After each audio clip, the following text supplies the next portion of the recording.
கர்த்தருடைய பரிசுத்த நாமத்துக்கு மகிமை உண்டாவதாக. இன்றைக்கு நம்ம வாசிக்க போகிற சங்கீதம் 23. கர்த்தர் என் மேய்ப்பராயிருக்கிறார், நான் தாழ்ச்சி அடையேன். அவர் என்னை புல்லுள்ள இடங்களில் மேய்த்து அமர்ந்த தண்ணீர்கள் அண்டையில் என்னை கொண்டு போய் விடுகிறார். அல்லேலுயா, ஸ்தோத்திரம் ஸ்தோத்திரம் ஸ்தோத்திரம். அல்லேலுயா, தெய்வமே ஸ்தோத்திரம். அல்லேலுயா, ஸ்தோத்திரம். உமக்கு ஸ்தோத்திரம் கர்த்தாவே. ஆண்டவரே உமக்கு ஸ்தோத்திரம். அல்லேலுயா. தேவ பிள்ளைகளே, கர்த்தர் நம்முடைய மேய்ப்பராயிருக்கிறார். அல்லேலுயா, ஸ்தோத்திரம். பச்சையாய புல்லுள்ள இடங்களில் மேய்த்து அமர்ந்த தண்ணீர்கள் அண்டையில் கொண்டு போய் விடுகிறார். அல்லேலுயா.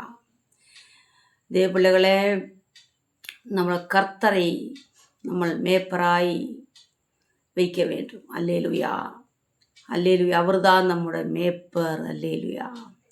ஓநாய்களை மேய்ப்பராய் நம்மளுக்கு இருக்கக்கூடாது. அல்லேலுயா. ஓநாய்க நமக்கு மேய்ப்பராய் இருந்தால் ஓநாய்க நம்ம கூட விளையாடி நம்மளை கூட்டிகிட்டு போய் நம்மளை கிழித்து போட்டு விடும். அல்லேலுயா. அதனால் நம்மளுக்கு கர்த்தர் தாமே மேய்ப்பராய் இருக்க வேண்டும் என்று வசனம் சொல்லுகிறது. அல்லேலுயா, ஸ்தோத்திரம் ஸ்தோத்திரம். இன்றைக்கு பல இடங்களில் ஓநாய்க ஆட்டின் தோலை போத்தி கொண்டு நானும் மேய்ப்பர் என்று சொல்லி வருகிறது. அதை நம்ம விவேகித்து அறிய வேண்டும். அல்லேலுயா, ஸ்தோத்திரம். இல்லையென்றால் நம்ம ஆபத்தில் பெற்று விடுவோம். தேவ பிள்ளைகளே, நம்ம கர்த்தர் நம்மளுக்கு மேய்ப்பராய் இருக்க வேண்டும். அல்லேலுயா.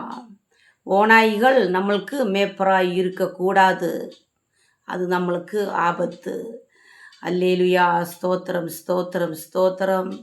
நம்ம ஆத்மாவை விவேகித்து நம்ம அறிய படிக்கணும்.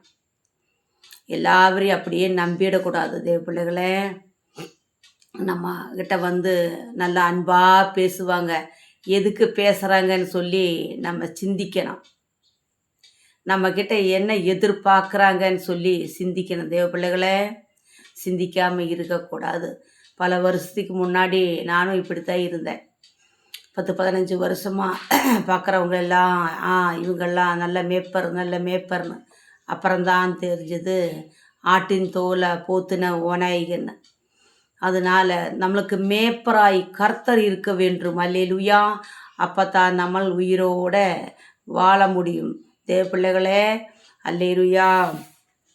கர்த்தர் என் மேய்ப்பராய் இருக்கிறார், நான் தாழ்ச்சி அடையேன். அவர் என்னை புல்லுள்ள இடங்களில் மேய்த்து அமர்ந்த தண்ணீர்கள் அண்டையில் என்னை கொண்டு போய் விடுகிறார். அல்லேலுயா, ஸ்தோத்திரம். இன்றைக்கு இந்த காலை வேளையிலே இந்த வசனம் வாசிப்பதற்கு கர்த்தர் நம்மளை சகாய்த்தார். அவருக்கு நன்றி. நம்மளை ஏவரையும் அவர் ஆசீர்வதிப்பாராக. ஆமேன்.